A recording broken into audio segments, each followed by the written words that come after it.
What happens when you promise to build a $1.4 billion NFL stadium in 3 years, but costs explode to 1.5 times the original budget? Halfway through, you're working through winters that hit -10 degrees. What if the team owners are now personally on the hook for an extra $700 million they never planned to spend? This is Buffalo, and right now, they're attempting something that sounds almost impossible. Back in March 2022, when Terry Pegula, billionaire owner of the Buffalo Bills, shook hands with New York Governor Hochul on this Buffalo Bills stadium deal, everyone was talking about a nice, clean timeline. Going to just represent a fantastic state-of-the-art facility. It was thought to be groundbreaking in 2023, with smooth completion by summer 2026. The first game that fall, a standard 3-year NFL stadium build. Nobody mentioned the part about racing against some of the worst construction weather in America. Fast forward to June 2023, when construction starts. First shovels hit the ground in Orchard Park. The clock starts ticking. By this point, they're already seeing material costs climb, but nobody is panicking yet. This is supposed to be routine. Steel prices are up 15% from initial estimates. Labor costs are creeping higher every month. But these are manageable adjustments on a $1.4 billion project. Then winter 2023 hits Buffalo like it always does. Lake effect snow starts piling up on the construction site, but they keep digging. 742,000 cubic yards of dirt have to come out of the ground, enough to fill 60 Olympic swimming pools. And Mother Nature isn't waiting for anyone. By spring 2024, something's becoming clear. This isn't going to be a $1.4 billion project anymore. Steel prices are through the roof. Labor costs are climbing. Supply chain issues that started during COVID are still rippling through every aspect of construction.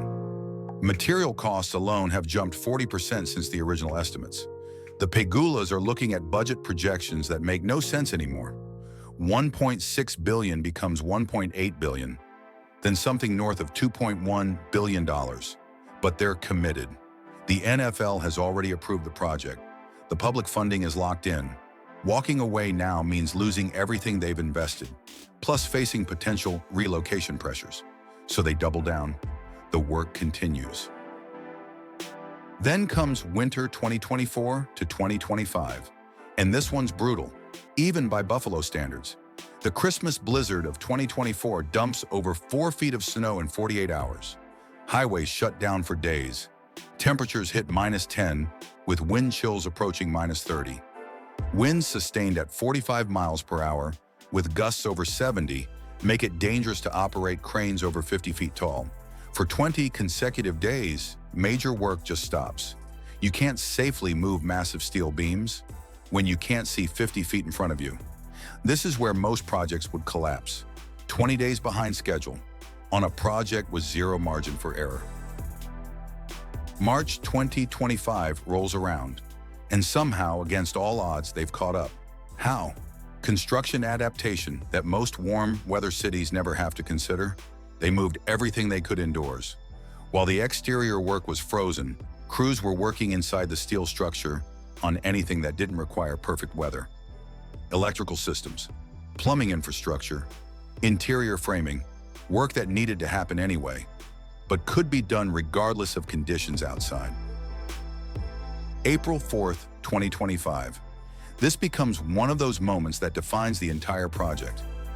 Terry Pegula is standing on the construction site with Governor Hochul and NFL Commissioner Roger Goodell. It's 38 degrees, practically balmy for Buffalo in April. But they're watching the final steel beam get lifted into place. The steel structure is officially complete. Buffalo Bills owner Terry Pegula. Joining him on stage is Laura Pegula. Over 1,000 workers gathered for this ceremony. Guys who've been showing up 6 days a week through conditions that would shut down projects in warmer climates. Today is about you hard workers. Pegula knows these workers have been working when any reasonable person would stay home. They've been problem-solving in real time, adapting to conditions that don't exist in construction manuals. But celebrating the steel topping out is like celebrating at halftime when you're winning. That's maybe 50% of the actual work. The canopy system that will cover 60% of the seating? Still being assembled. The facade installation that gives the building its final appearance. Just getting started. All the interior finishes. 62,000 seats, luxury suites, concessions, bathrooms, lighting systems, sound systems. None of that exists yet. The original promise was substantial completion by summer 2026, but state reports leaked in early 2025 revealed that full completion won't happen until December 2026, 5 months later than anyone was expecting. Just over a year away, set for July of 2026. Feels great, especially coming through the winter that we had, to make sure that we're still on time and start to see some of the spaces actually closing in, visualizing where people will be. I think you probably... What he's really saying is, they're going with a soft opening strategy. The first preseason game in August 2026 will happen with contractors still working on what they call punch list items, broken tiles here, paint touch-ups there, maybe some bathroom fixtures still being installed during the week between games. It's not ideal, but it's the reality of attempting something this ambitious on this timeline. The financial pressure is unlike anything we've seen in recent stadium construction. When this project started, the Pegula were planning to spend around $550 million of their own money. The public was covering $850 million through state and county funding. Clean split. Everyone knew what they were signing up for. Except, costs don't stay put on projects like this. By 2025, we're looking at $2.1 billion total, and the number keeps climbing. The public funding is locked in by contract at $850 million, which means every dollar of cost overrun lands directly on the Pegula's personal balance sheet. They're now personally responsible for over $1.25 billion, more than double their original commitment. To put this in perspective, the Rams built SoFi Stadium in Los Angeles for $5 billion, but that was fully private money and seats 70,000 people. That works out to about $71,000 per seat. Las Vegas built Allegiant Stadium for $1.9 billion with minimal public funding, about $29,000 per seat. Buffalo is spending $2.1 billion for 62,000 seats, which works out to roughly $34,000 per seat, with significant taxpayer subsidy. Economist Victor Matheson looked at these numbers and called it the worst stadium deal in recent memory. But Buffalo isn't Los Angeles or Las Vegas. This is a Rust Belt city that's been fighting for relevance for decades. During the funding negotiations, the Pegulas were floating the possibility of relocating the team to Austin, Texas. Austin, think about that for a second. A team that's been in Buffalo since 1960, potentially packing up for Texas because the economics weren't working. For a city that's lost Major League Baseball, that's watched manufacturing jobs disappear. Keeping the Bills wasn't just about football, it was about survival. What makes this project fascinating from an engineering perspective is that it's not just a stadium.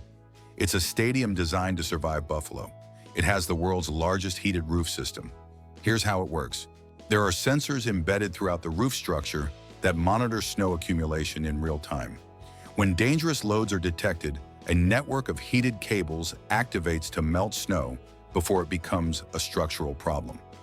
The system can handle snow loads up to 50 pounds per square foot, enough to survive the kind of lake-effect storms that can dump 4 feet in 24 hours. The snow melt system alone represents technology that's never been attempted at this scale. Most NFL stadiums worry about rain delays. Games get postponed maybe once every few years due to lightning or severe thunderstorms. Buffalo has to worry about snow loads that could potentially collapse sections of the building. It also has a canopy covering 60% of the seating that prevents ice dams, which could send chunks of frozen debris into the crowd below. The engineering extends beyond just snow management. The foundation system had to account for Buffalo's freeze-thaw cycles that can shift concrete structures over time.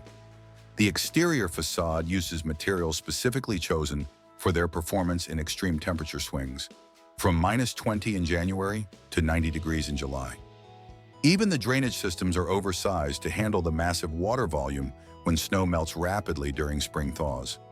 The perception of Buffalo weather is so strong and the liability risks so significant that they had to engineer for the absolute worst-case scenarios. One catastrophic roof collapse would cost more than all the prevention systems combined. They considered building a dome, which would have solved every weather problem immediately. But a dome would have added another $300 million to a project already exploding in cost. More importantly, it would have fundamentally changed what it means to be a Buffalo Bills fan. Right now, in June 2025, there are still over 1,000 workers on site every day. The steel structure is complete, but everything else is a race against time. Canopy assembly has to happen. Interior work can continue through the winter. But by July 2026, all the critical systems have to function flawlessly for 62,000 people. The local community has embraced this project. During excavation, fans started calling the construction site the pit. And there's this running joke that the pit demands a sacrifice for Bills wins. It sounds silly, but it represents something deeper about how Buffalo has claimed ownership of this massive, risky, expensive project. There's also the economic reality that this represents 10,000 union jobs during construction and hundreds of permanent positions once the stadium opens.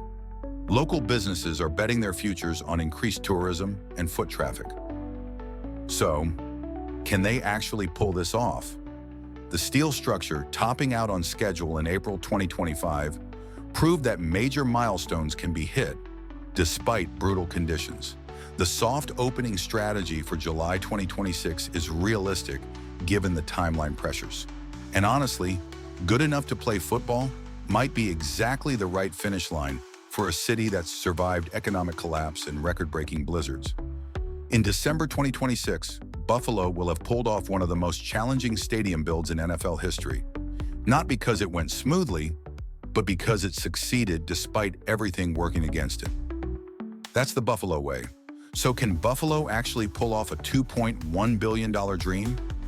Drop your thoughts in the comments. And if you want more breakdowns of major mega projects, subscribe now. We've got more stories just like this coming.